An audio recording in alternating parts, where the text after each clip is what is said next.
You're listening to Cannonball Mindset, a podcast dedicated to helping people achieve the most out of their personal and professional lives. The Cannonball Mindset challenges you to step out of your comfort zone and lean into the possibility of having a life of abundance. Disruptors, innovators, and groundbreakers are all welcome.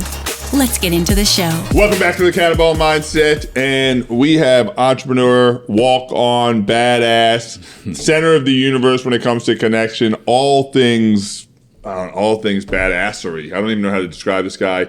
My good friend Todd Anderson joined us today. What's up, brother? Excited to be here, man. Listen, we have known each other and I was trying to, when I interviewed Katie, I was like, I don't know how I penetrated your circle. I don't know what actually happened. I think I just showed up at your house one day. I don't even know how I got invited to your house. I don't know. So I'm hoping you can uncover this for me, but you are all things just growth and badassery. I appreciate it. I don't know if I would say that, but I appreciate it. There's never, everything you do is on this other epic side level.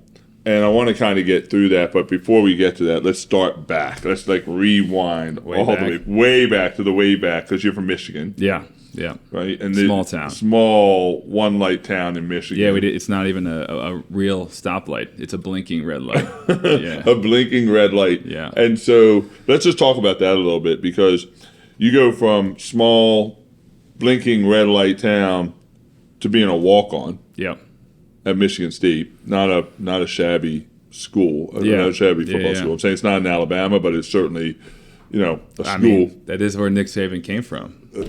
Good point. True that. Yeah. I see. Nick Saban touches everything great. Yeah. So okay, let's talk about that. So, at what point did you decide or realize that football could be a possibility for you? What's funny is I was actually all-state in wrestling and baseball in high school. It wasn't all-state football. So my plan was to play baseball in college. Really? And that was definitely my best sport. And then my senior year, I just there's something about football that I just love and I couldn't walk away from. And so I kind of kept, dipping my toe into recruiting and talking to football coaches. And then by a complete chance, I got the opportunity at Michigan State. It was a complete fluke. It was a wild. So basically what happened was the summer before my senior year, we had a 7-on-7, scrimmage with some of the bigger schools in Jackson County. Jackson County is a big county in Michigan. A lot of great football players that come from there. And I played offensive line and linebacker because our school was small. So our tight end didn't show up. I just went to support the team, just happened to be there. And our coach was like, well, jump in at tight end. We don't have anybody, which I didn't even play. But from my sophomore year to that, I lost a ton of weight. I went to the weight room every single day, got in really good shape, and got pretty athletic. So when I played tight end, I stood out quite a bit because I kind of transformed my body so much. Made a couple one-handed catches, and Jackson High's coach happened to see me. Didn't know who I was, happened to see me make a couple good plays. That was the end of it. Fast forward to literally school is about to end, probably in May. Your senior year. My senior year. So I'm going to school in September, August. This is May. No plan on where I'm going to go. Probably going to go to a Division III school, play baseball and football. At this point, you hadn't even started to decide. You hadn't decided where you're going to go to college. Just knew. I was pretty close to going to a Division III school, Adrian College in Michigan, and trying to play both. Yeah. And all of a sudden, in walks Michigan State's offensive coordinator at my school, and it was I didn't even know what to do. I mean, no one from my school has ever even played Division II football. Yeah. So for him to even be there was crazy. And what happened was they had a couple walk-on spots available left. They went to Jackson High because they usually have some great players. And the coach who happened to see me make a couple plays was like, if you should talk to anybody, go talk to Todd Anderson and Napoleon. And I also took second in the state in wrestling. Coach D'Antonio loved wrestlers because they were gritty and they were tough. So it all kind of aligned. And they were like, we'll give you the shot to walk on. And so once I was given that opportunity, I still wasn't all in because, I had no business going to Michigan State. I probably kind of looked the part, my height and weight, but I had never played anyone at that level. So we literally, and my mom still has it, we made a pros and cons chart, Michigan State, Adrian College, and we wrote out the pros and cons. And then the one that was circled at the end was will you regret this? Like if I don't do it, well, I have that thought in the back of my head, like, should I have done it? What would have happened? And I feel like that's kind of been a mantra. It's like that's kind of like my deciding factor for literally anything in my life. Like if I get asked to do something and I'm tired or I've done a lot of stuff, but I kind of ask myself, like, will I regret not going? Like, what could come of it? And if the answer is yes, I tend to do it, whatever it is.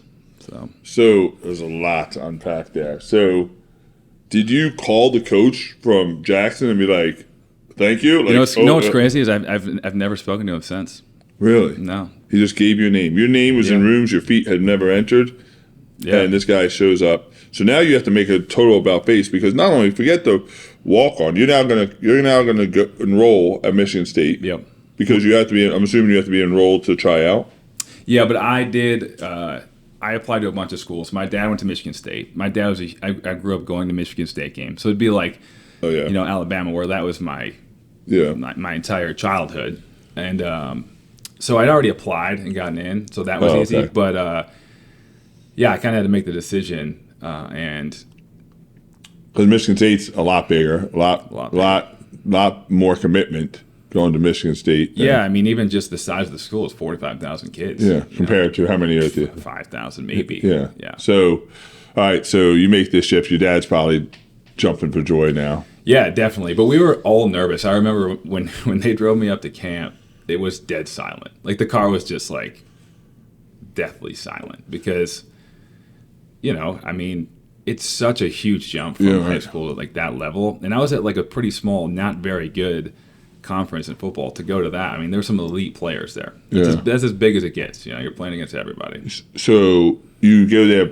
So how does it work? So summer camps for football start before school?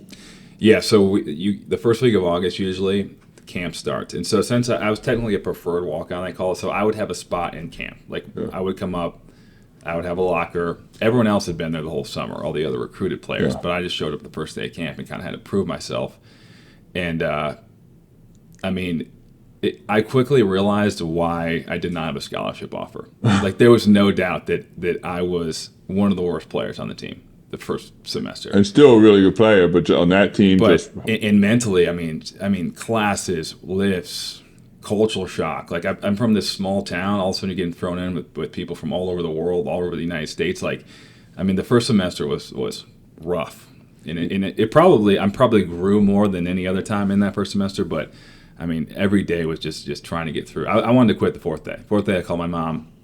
Fourth day of school or camp? I was like, I'm going to go to Adrian College. And she started to get my transcript around. Like, I can't do this.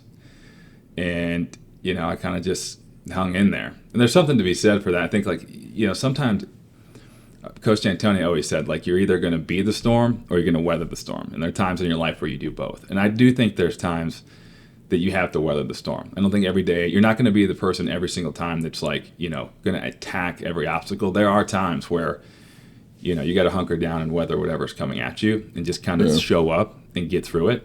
And then you kind of dig your heels in and go after it. But definitely weathered the storm, but kind of just took it day by day. It was pretty miserable. But eventually, by the end of that first semester, I put a lot of extra time in the weight room and learning, and film. And I went from wanting to quit till the spring where I was second string playing D-end, where I went from like, I can never do this till like I think I can actually play here and earn a scholarship. At what point do you find out that you make the team? Well, so I knew I'd have a chance. Like I knew I'd have a spot when I showed up. So I technically was on the team when I showed up. But almost every day, like they would say stuff, or like you had to prove yourself every day because they could kind of basically boot you off the team at any point. Yeah, right. Because then they could also bring someone else in. So you kind of have to earn your spot every single day. And I think sometimes people think walk-ons like it's a safer spot because they're not giving you anything. So why would they really care? But really, I think walk-ons are actually held to a higher standard because there's a million people on campus that would do anything to trade to get that spot. So you're on the team. You're not the best on the team. Yeah, definitely not the best. Not the best.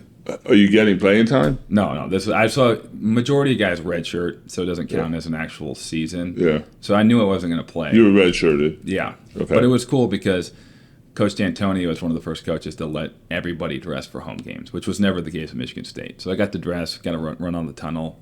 Yeah, I got to do things. Stand there, I get the right side of my face sunburnt because you're just standing there the whole time. The left side isn't. So, all right. So you're done your first year. You weather the storm. Yeah. Right. You weather the storm. You become the storm. You go all in on your in the weight room. Become healthier. Sophomore year, same thing. Then the next year, so this is technically my redshirt freshman year. Yeah. So I'm my first year of eligibility. I was second string at the end. Coach D'Antonio was like, "We're going to give you a chance to play a lot that year."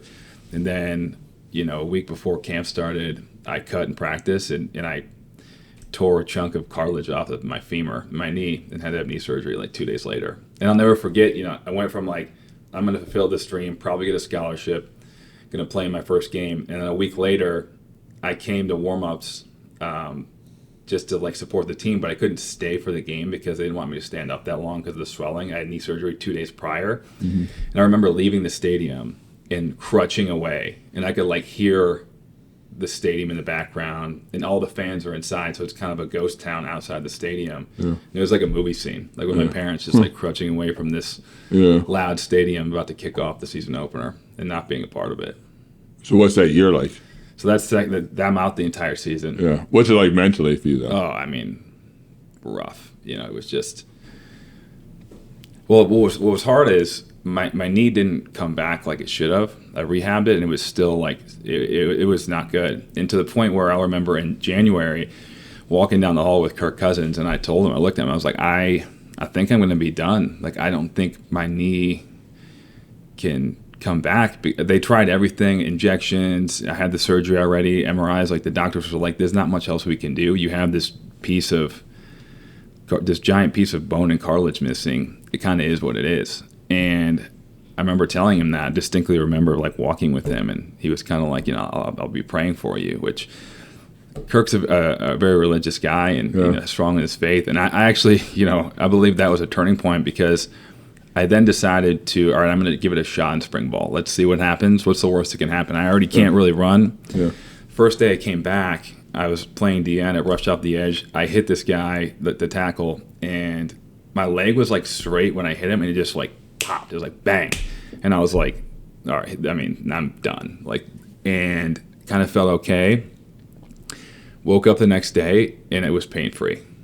Like, whatever happened, it like dislodged scar tissue, a chunk of bone, which actually ended up having to have that chunk of bone removed last year, so 10 years later. But it was dislodged, and it didn't cause any problems, and then I was pain-free from that point. So it kind of was a miraculous comeback. Wow.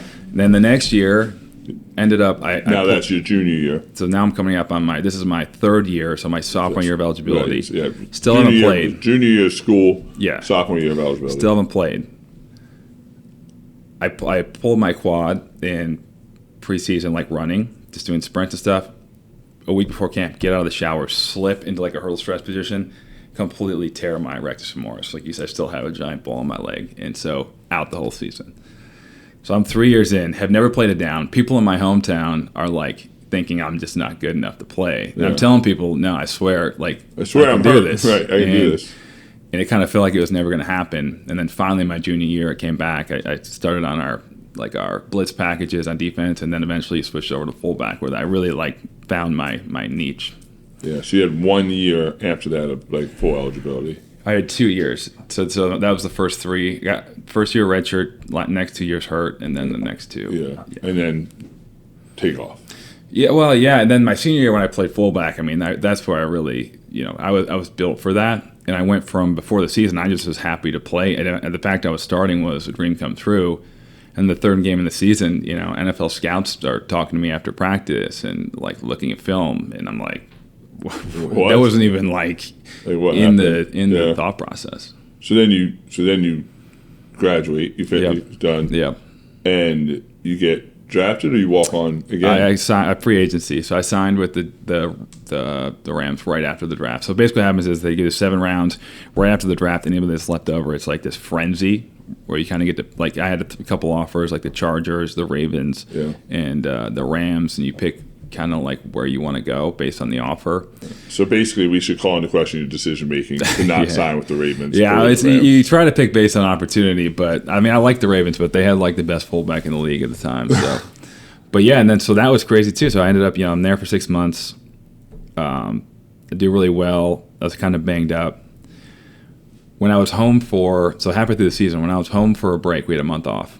And we had to get up early. We went out the night before, had to get up early and drive to my buddy's lake house. We had a fat burner supplement, like a bunch of samples. We went to the Arnold Classic on my counter. And I was so tired. It was like an energy pill. Took it thinking I have a month off, whatever. Like, they always say be careful, whatever you're taking. Halfway to my buddy's house, NFL calls, and I have a drug test. Look at the package. Has a banned substance in it. I pull over, try to throw up, drink water. Just like my heart stopped. So what's crazy is, and this is why I think everything's kind of meant to be, is I pulled over, and my parents called me. The NFL had the wrong number, so my phone number ends in 4504. They had 4505. That random person happened to know my parents, who gave them my parents' number, who then gave them my number because my parents don't know anything, and had that not have happened, they would have never gotten a hold of me, and nothing that would have happened because they had the wrong number on file.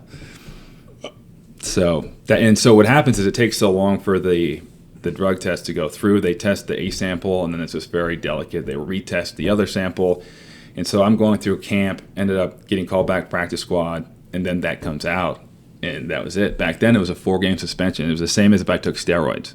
And this nowadays, you would have 3 warnings before anything happened, but every single thing at that time was viewed in the same like disciplinary action. Yeah. So that was it. And I after that, I just decided like I was super banged up. My body was trash, so I didn't really want to do the bounce around to a million different things, and just decided to hang it up. But what's funny is like that's kind of like me and Katie. We met and we started dating, and like we were pretty much, in it for the long haul right out of the gate. Katie came to visit me as just like a friend the week after that happened. Yeah. As soon as she landed, I was like, I had to tell you something. I think I failed a drug test. I took this energy pill. I was freaking out, but no one really understood the gravity of the situation. Yeah. But if anybody, Katie would understand. Yeah. You right. know? And I think that, that adversity like just brought us so close so fast. Because she was going through something at the same time you were going through something, right? The reason that she came was, she went to 04, 08 Olympics, 2012 trials. She got sick, had like a stomach flu during trials, didn't make the team. Yeah. So she was just coming to visit to like go out and take her mind off of it. Yeah. And then I was experiencing this, and it was kind of like the perfect God's creation of two broken people. It really was at this like, moment. we people always say like when you know, but like it was such like a blissful, which I don't know if that's the right word, but a blissful feeling that I felt like we were almost in a bubble where all that didn't matter for like the 3 or 4 days she was there. Yeah, that's awesome. And it couldn't have been better. So like looking back, it seems horrible, but if I could go back, I don't think I would change anything. Like to where I am now, if I could have went back and played 3 or 4 years, I don't think I would. No, but you would have given up. Yeah, who knows what could happen? Right. I think it really, even though it was pretty terrible for a little while, it was like the launching pad for everything that eventually happened. So on Katie's interview, I said to her, "How different would your life be if you would have won 3 gold?"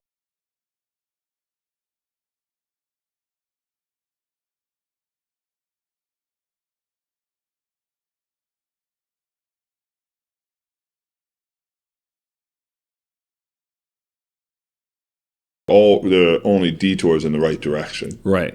You just don't realize it at the time. Yeah, and I think things have played out for me to the point where the answer is pretty clear. I think Katie's story is still being written, and I think it will.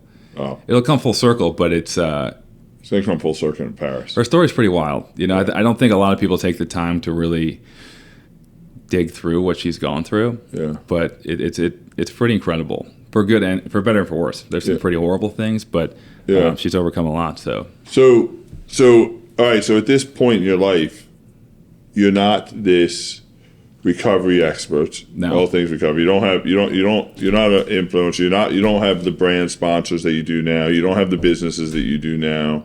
Your health is not good at this point. Right? Yeah, not great. No. Not great. Overweight. Not too bad at that yet, but not great. Pretty broken up. Yeah. Right. So then you meet Katie, you fall in love. At what point do you does your life change? Well, at what point do you make the decision that it's like, I mean, it took a little bit. So I think that Katie had a really hard time just with everything that was going on. And so I think it almost distracted me in a good way of like, I'm going to help her and focus on, comforting her and helping her get through these tough times. Because in the grand scheme, what she was going through was much, much more difficult than what I was going through. Yeah. I mean, it's all relative, but hers was on a bigger scale. Obviously, being the best swimmer in the world, 2008, and then not making the team. That's a quite a drastic shift. Yeah. So I just felt like it kind of distracted me, and I kind of took the back seat, which kind of brushed things off for a while, made me delay kind of probably taking out some of my stuff head on. But it also, allowed the emotions and time to pass, and I think I was able to see things more clearly because I gave it some time before I really thought about it and dealt with things. So, but I knew at that point, like even in college, I was obsessed with human performance, reading studies, strength conditioning. So I thought I wanted to be a college strength conditioning coach. And even in school, like I was almost more interested in like the strength conditioning aspect more than the football aspect. Yeah. Like I would be more into like why and how our workouts were going to go than the X's and O's sometimes. Yeah. And so I immediately went down to Naples to do an internship at a place that trained like NFL combine athletes, where I trained for like pro day and the combine. Yeah. And so that was the shit. It was like, all right, now Katie's kind of figuring her shit out. You guys are together. Yep. At what point now is that when you're like, all right, I'm going to, like, how do you get into the influencer followers? It took a while. Awareness? I mean, so we ended up, we moved to Miami. I started working for Equinox, training people. And Katie went to school at the University of Miami. And I kind of I could feel that she wasn't done swimming. She just needed some time. But I would never say anything because I didn't want to tell her to do it. But I knew eventually she would come around. So I was training people, still obsessed with it, but I knew I didn't want to do that forever. Started, working in management at Equinox and kind of like educating the trainers on how to do things and lead the teams. And then Katie started to swim again. And she was making a comeback for 2016. And I was actually training her, which now, like, we can barely work out together because we'll, like, disagree on everything. But when she's an athlete, she'll do whatever the coach says. Yeah, right. And so she was an unbelievable person to train because she would do whatever I said. That was the last. With no shortcuts. No, never. Like she wouldn't cut a half a rep out, which is funny because that's probably the last time she's ever done whatever I said. To now, that hasn't happened since. But you just need to say, "I'm not your husband. I'm your coach." Yeah, that's the thing is when there is a clear goal, she'll do whatever it takes. Yeah. But beyond that, no. But and so she was coming back. She was swimming unbelievable times. And, definitely, on pace to make the team in 2016 or third team. And then that's when she got pulmonary embolism. Yeah, then she's out. And so then I still kind of went into this caretaker mode of not really figuring out what I wanted to do. Still working for Equinox. So she ended up having to stop swim. Equinox hired me for a higher, management position in Chicago and then eventually in New York. And when I was in Chicago in about 2017, I remember we went to this startup, the people we were around, it just wasn't inspiring. I felt like I wasn't, I had no, my purpose was very scattered. I didn't feel like I was doing the right things, just kind of felt like I was getting by. Started eating a lot, drinking too much. All of a sudden I had a physical, found myself 296 pounds. Mm-hmm. And I'm like, the same day this picture was posted, it's burned into my retinas on Facebook, and I looked horrible. Then I texted Katie, this is rock bottom, I need to make a change. And from that point forward, I went on a tear and just kind of never looked back of just taking care of myself and physically getting in the right place. But I think mentally it was still an evolution. I really don't think I fully found out what what really drove me or what really made me feel purpose till probably 2021. Yeah. That's when I really started to figure it out, and I was able to navigate how I felt. That photo, I know the photo you're talking about. I've seen the photo you're talking about. Yeah. I'm not shy about it. I show people all the time. No, it's unbelievable because the physical transformation, but it's interesting you just said that because physically I transformed, but mentally I still wasn't. Yeah, but definitely better. I mean, I think that people try to separate those things, but they're correlated. When you feel good about yourself and you feel good about what you're doing, how you look, like the type of work you're putting in, your confidence is unmatched. And it's also on the vice versa. It's I don't know anyone that's unaffected when they get out of shape. Just with their confidence. It's just a natural reaction. You can tell people say they're not, but when you walk in a room and you feel really great about yourself and like all the decisions and the discipline you have, you walk with your chest a little higher. Of course, sure. You can't own the room if you can't own yourself. No, and that's 100%. The reality is it gives you a certain more confidence. So now you're on this road to like, all right, I'm in the best shape of my life. I feel good again. I'm trying to figure out what my purpose is. At what point did somebody listen to you, or did you scratch that? At what point did you feel you had something to contribute when it comes to recovery? And by recovery, I mean sleep and exercise and all the things that you are famous for now in your line of field and your expertise. At what point was the first time you're like, hey, let me tell you about sleep? So in 2016, I believe it was, through Equinox, I got to spend almost a week with Dr. Jennifer Martin, who's one of the top sleep psychologists in the world. And that just ignited a fire. I started to realize, and this was before, like nobody was talking about sleep. Like it was like, yes, you should go to sleep. It's probably good for you. But there was get 8 hours. Yeah, that's all you had. But then everyone was like, you don't need 8 hours sleep when you're dead. Yeah. But that kind of ignited my passion, because what happened was I learned all this stuff from her. Then I continued education, took a bunch of courses, everything I could get my hands on. And then I started speaking to businesses and teams through a lot in New York City, but college teams and high school teams, just because of my sports background. I was able to get those connections. And I realized very quickly, like when you change someone's sleep, you change their entire life. Yeah. And there's really not a singular behavior change that has the impact that sleep does. Mm. And I've always loved helping people. I think it probably comes from my parents. My parents are both teachers, and my mom is one of the most kind. Oh my gosh. Like she's selfless. She's selfless. She's pretty incredible. And I think I probably get that from her. And I just love seeing people succeed and feel great. Like if someone feels better, their entire life is just elevated. So sleep is like the silver bullet. Even nutrition. There's a lot of ways. There's a lot of ways to skin a cat. Sleep is the one thing that's either going to elevate or deter you from where you're trying to go. Yeah. And so when I'm thinking about trying to help people or how can I make an impact, well, let's pick the thing that has the biggest impact. It happened to be no one was really talking about it. Yeah. So that's kind of where it started. And then, I ended up leaving Equinox in 2020. I was doing a lot of the education for the sleep program and overseeing a lot of trainers, and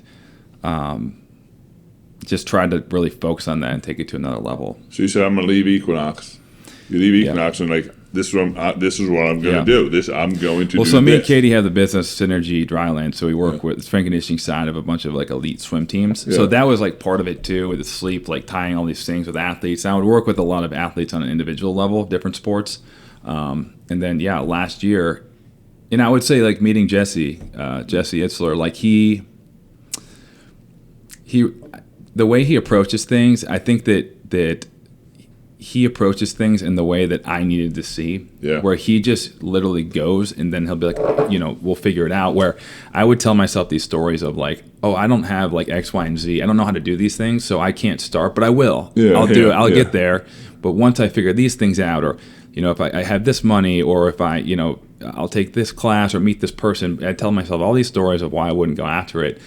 And then, being around him a little bit, it's just like, no, just go. Yeah. Just start. Yeah. And then you'll figure it out, because nobody knows what they're doing. Oh. Everybody just does it and then figures out as you go. Yeah, building the ship as they sail it. Right. Yeah, what's interesting, because that's, in my time with him, that was one of the things that kind of the same thing. It's like there's make the decision and then start the next day. Like start. Like there is no like, let's think about it. No. You'll figure it out on the way. That takes a ton of courage. Yeah. It takes a ton of courage and a ton of like, devotion to bet on yourself. I mean, it also takes a ton of honesty with yourself, because when you hold the mirror up and you try to convince yourself of why you're not, there's really not any good reasons. Yeah. It's like none of those reasons you just listed off is going to change with knowledge, because I think when people try to learn stuff before they start, you don't even know what you need to learn. You could know everything there is to know. Different problems will arise as you go through the process. Yeah, you just don't know what you don't know. No, so unconsciously. So stop trying to figure it out. Yeah, so just figure it out when it comes. Yeah.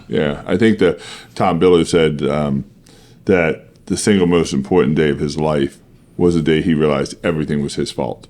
Yeah, and that's a tough thing. He said, like, I look in the mirror and like it's my fault in how I deal with anything. So it's always my fault. I think everybody comes to a day where they realize that. A lot of people who are very successful, I think there's a day or a time where they realize when you look in the mirror at any situation, you do have an impact. Like you have a direct impact on how that situation, what the outcome is going to be, or at least how you handle it. Correct. I think when you start taking that was the catalyst for me. Like for me, that was the day that I was like, all right, well, there's nobody to fall back on. And I was talking to, a mutual friend of ours that's a photographer, right? And he's like, I'd like to do this full time, and but I got this other job, and I'm like, you just gotta go. You gotta go and understand that there is no safety net. There's no. And I love the idea that there's no safety net. Yeah, it ignites a fire. Because it's like it's either you're going to fail and you're gonna get back up and figure it out, or you're gonna play back. And if you can't be a thoroughbred, giving pony rides. And that's what a lot of people do. They get, they're a thoroughbred. Everybody has this thoroughbred in them, but they give pony rides. So now you're all right, I'm in. Yep. I'm in. We got this synergy thing. We're doing the coaching. But man, I still got this knowledge that I want to share because, you are the guy. You are the person, I shouldn't say just guy. You are the person that's all things sleep.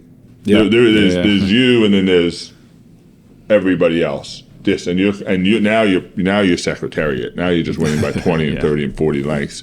At what point do you just like this is my thing? And from this, all of a sudden now, it kind of all aligned. These opportunities aligned. So I never really was into social media that much until probably a year and a half ago, and it was just self-confidence that was holding me back. I would see these educational videos people would do and spread this knowledge, and I was kind of like, I think I have a lot to offer, but when I looked in the mirror and truly did some assessment on why I wasn't doing it, it was just confidence. Yeah. And it's a little scary to put yourself out there on social media. It's vulnerable. This was also a little earlier, so it wasn't quite as common. So I remember I was speaking at an event. It's called HPLT with Brian Mazza, and my friend Jenna. We were sitting at this table, and I remember being like, I think I want to start posting educational videos on sleep because that's what I've been talking about it for 5 years, but I've never shared it to the masses.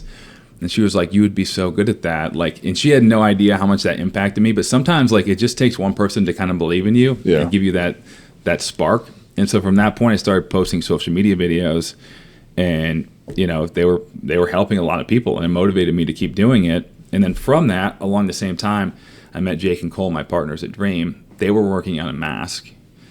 I was working on the mouth tape, and met them, and they're both Division I athletes, great guys. I know my strengths, and I could tell their strengths, and I was like, we could take this much further together, and we teamed up, and that was kind of the birth, because I would do all this education about things like masks and breathing, and then people would be like, all right, what product should I use? And I was like, well, there's some decent one like this and that, and then I was like, well, clearly there's a need here, and so it all kind of just fell right into place. What's interesting is, I always saw people sleeping with eye masks, and I saw them in movies, this bougie, like a beauty product, right? Yeah. And then I met you, and you're like, dude, are you wearing a mask? And I'm like, what? No, what are you talking about by wearing a mask? And then you gave me a mask, and I was like, oh. Yeah.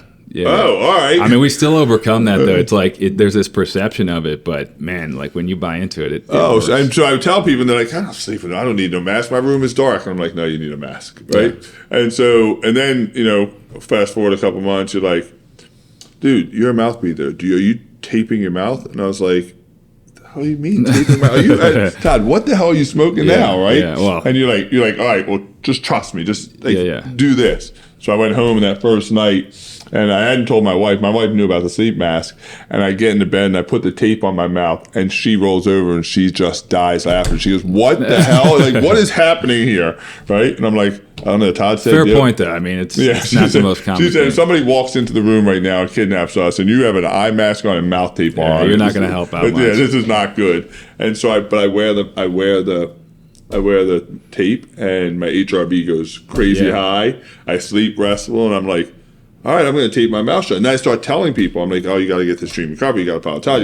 And they're like, this guy talking about taping your mouth. And now, this was probably 2 years ago, a year and a half ago. When did you come out with mouth tape? Yeah, year just over a year ago. And now you can't go on social media at all without somebody showing dream recovery, taping your mouth shut. You've had a whole bunch of people try to duplicate and knock it off.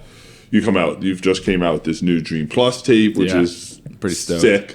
Sick. Yeah, right? it's we've been working on that for a while. It's I mean, the coolest part is, like, I feel like even in a lot of the stuff we talk about, like, we don't really have to sell the products. It's more of just selling, really helping people sleep better, the concepts, and then the goal is, like, okay, we educate people, they realize these products are helpful, and then it's our responsibility to just have the best products available. So that's just the natural purchase. Yeah. Like, I'm actually not selling you on our product.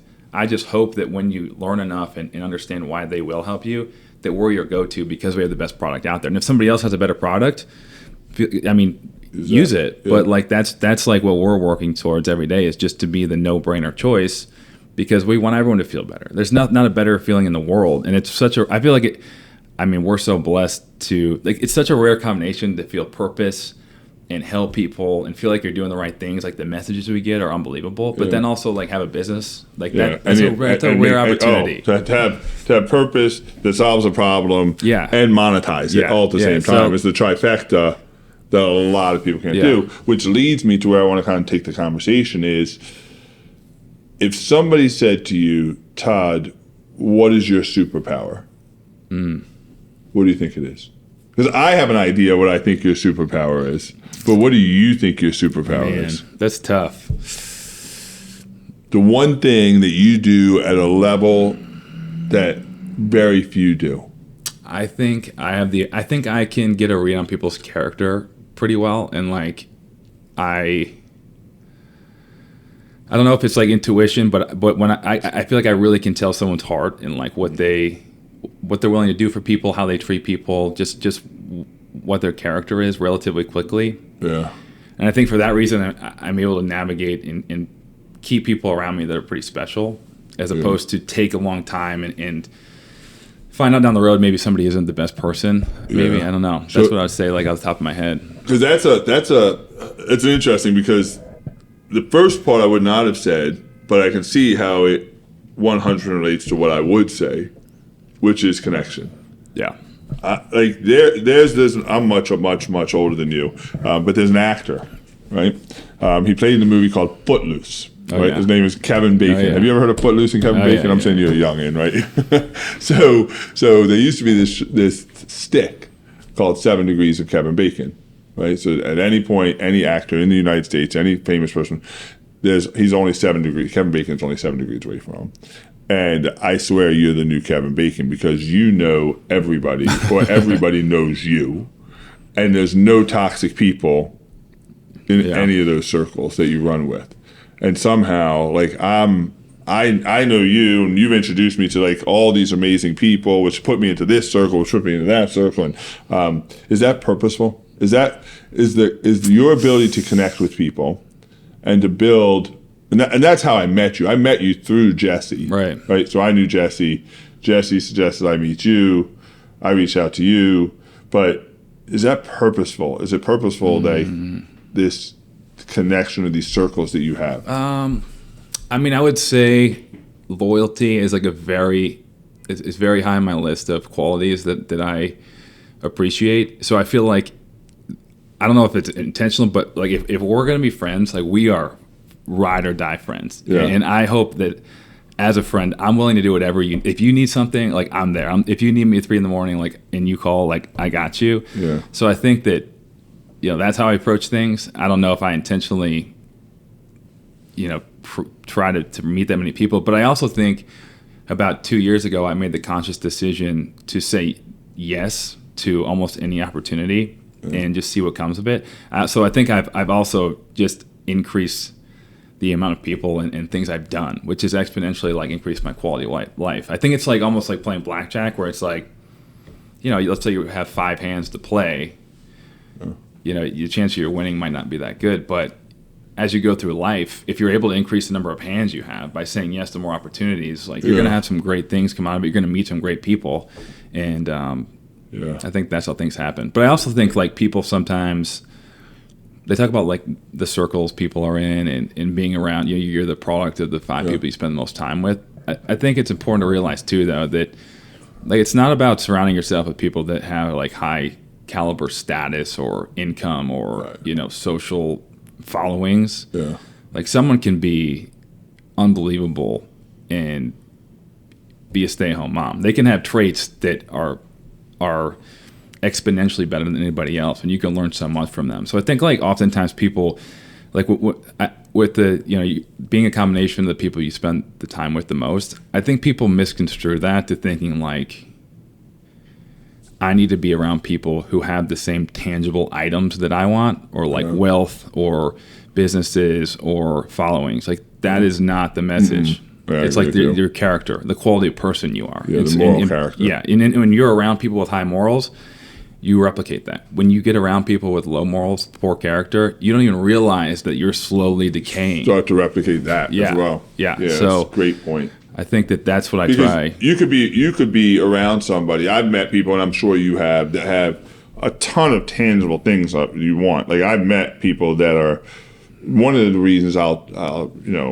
have such a respect and friendship and relationship with Jesse, opposed to a lot of other people that I've met that are in his maybe income bracket or his, is because he meets my moral.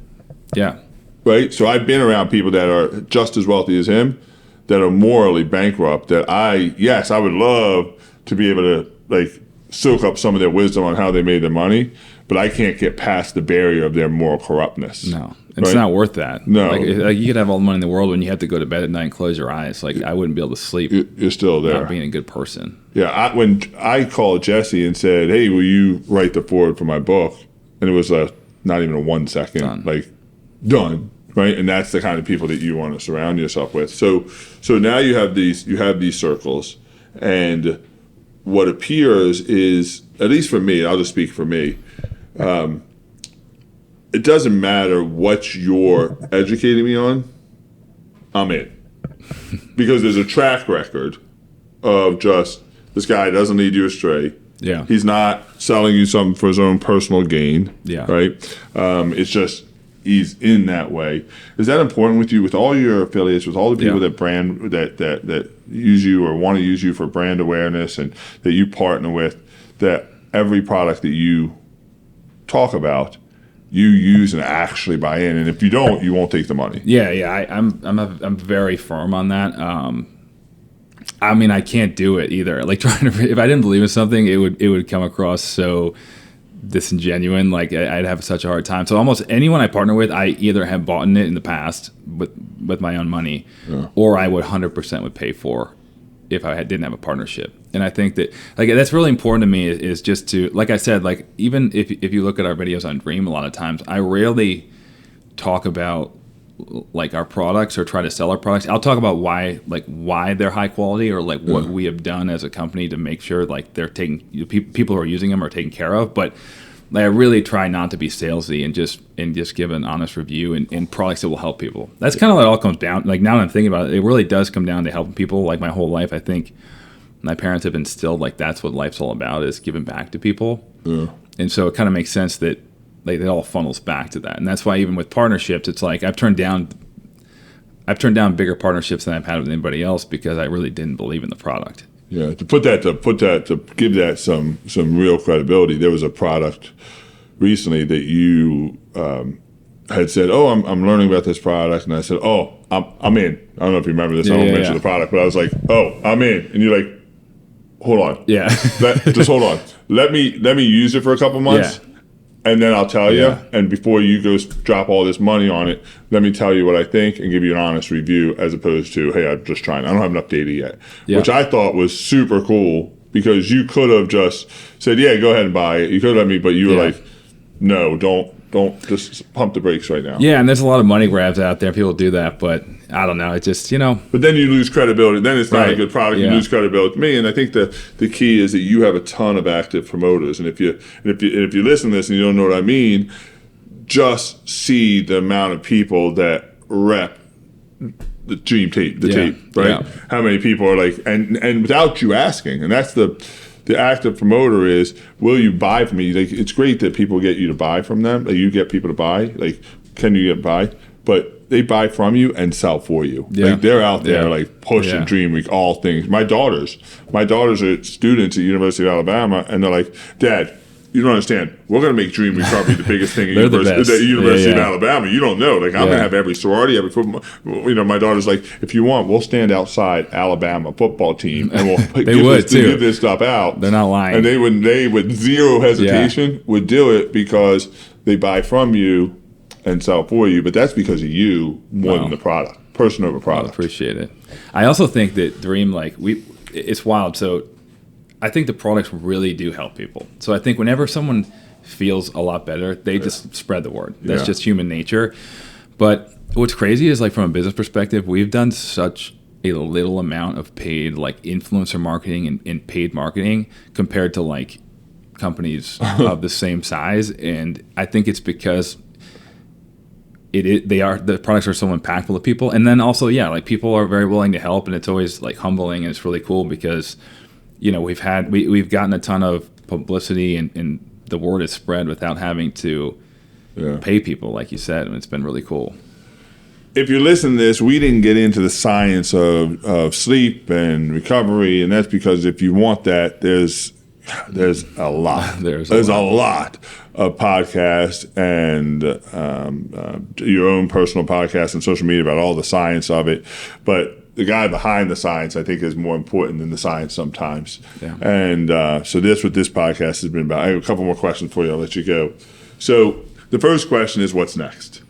So you got Dream Recovery. You got new products coming out. I'm saying it seems like you're constantly reinventing. You're the Apple of recovery. Like the new iPhone 6 comes out, and then there's all right, we start working on the 7, and I feel like every time something new comes out, you're like, all right, how can we fine tune it? What can we do next? And something new comes out. So by the time this episode airs, I don't even know what'll be out next. But what's next for Todd? Yeah, well, I mean, Dream is the next year will be pretty transformative for Dream. That'll be a big focus. We have some mainstream products coming out that should hit the market and be heavy in retail and really try to blow it up. Sure. But starting a podcast next month, and I'm pretty excited about it. It's called Beat the Heat. I can't wait. We'll have to have you on eventually. Yeah. And it's in the sauna, so it's basically like Hot Ones sauna version. So it's every 5 minutes it goes up 10 degrees. Starts at 160, ends at 230, and then there's 5 questions throughout. And if you get it wrong, water goes on the rocks. So. It's pretty gnarly. It'll be fun, though. It's going to be... I've been talking about it for I don't even know, probably a year, but it's been so hard to figure out how to get the cameras to work. I was in your sauna before, probably a year ago. Yeah. And we were talking about it. Yeah, it's been a process. I can figure out how to get the cameras in there. Yeah. I'm like, there's no way. How are you going to... And luckily, Sisu came out with the new sauna, because without the glass, the lighting wouldn't have worked. So, Jesse was coming into town because he'd always been, the plan had been for him to be the first guest, because he is the sauna guy. He's been doing it for 30 years. And we got the new sauna the day before he came. He showed up at our house. We're literally cutting the holes in the sauna still. It was complete just trial by fire. And so it's it turned out pretty good, with those circumstances, but it'll be cool. I was wondering why Peter Nelson was there. Now a complete... Yeah, he's building it out. Yeah, so Peter, if you don't know, owns Sisu Sauna. Yeah. If you don't know what Sisu Sauna is, check it out, because it's a sauna I own. You go in a couple of them. It is the best sauna out there. And I'm like... And I thought maybe, are they building this thing as they go? And we were. 100%. Literally cutting holes in it, putting the cameras That's in. an example of, just you figure it out. Just go. Because we figured it out, and it worked But like we could have been like, oh, we'll postpone it, for a couple more months and dragged our feet. But we're like, let's just rip it and see what happens. That's awesome. And we've done a couple events together where we go into corporate clients. We brought cold plungers with us. Yeah. That's a fun experience. So that is always great. Where do people find you? Where should somebody right now, they're listening to the podcast, they're like, all right, I'm in. I want to learn about sleep. I want to learn about recovery. I want to learn all things to get myself at peak state. Where should they find you? I mean, Instagram is by far my most active. Just Todd Anderson 42. And when people have messages, I try to get back. Like any DM reply is me. Like it's not someone. So I try to get back, and even simple questions, if I can help, I'll reply. It might take me a little bit, but it's not just a random person. Okay. 2 last questions, and that is, I'm going to pray for you tonight. What should I pray for? For my back to feel better. Like what? He's hobbling around for the last 3 days. His back is killing him. It's been a 3-week process. Getting an epidural right after this, literally. Yeah, and, I'm praying for it. Excited. Yeah, I want to see you in the sauna tonight. Actually, but also me and Katie, we're trying to have kids. So. Yeah, that'll definitely be on the prayer list. She said the same thing. Yeah. All right, last question, and that is. 60 years from now, 70 years from now, when you leave this earth, what do you want your contribution to have been? Oh, man. What am my contribution have been? I mean, my goal is to help as many people as possible feel as good as they possibly can so they can connect with people. So if I think when people are happy, they become a more ingrained part of their community and more active. So if a secondary result of the stuff I do or say or the events we have, if that's a secondary result of that, I'll be a very happy camper. But I don't need people to know that. Just hopefully that's the result. There's been in my lifetime, I'm 50. There have been couples that you look at and you're like, that's the power couple. That's the couple, right? And right now in today's world, you see a Jesse and a Sarah. Yeah. You see people that have this like unbelievable relationship that help. It's all about helping people. Yeah. Right. And you want to be around that. And I think you and Katie definitely are the new Jesse and Sarah. That's for sure. There's zero doubt about that. I'm not as good a rapper as Jesse, I'll tell you that right now. I will say that, Mary Kay, the founder of Mary Kay Cosmetics, she built an entire business on this one ethos, and that was that she believed every human being walked around with an invisible sign around their neck that said, make me feel special. And I think you and Katie have embodied that. Because if you're around you or Katie, very attentive, very in. If you're with you, you're with you. Which is so interesting you said that. So thanks for allowing me to be a part of your circle. Yeah, thank you, man. It's been awesome. The doors are open and super grateful for our friendship. Yeah, it's been unbelievable getting to know you, man. Awesome. Appreciate it, brother.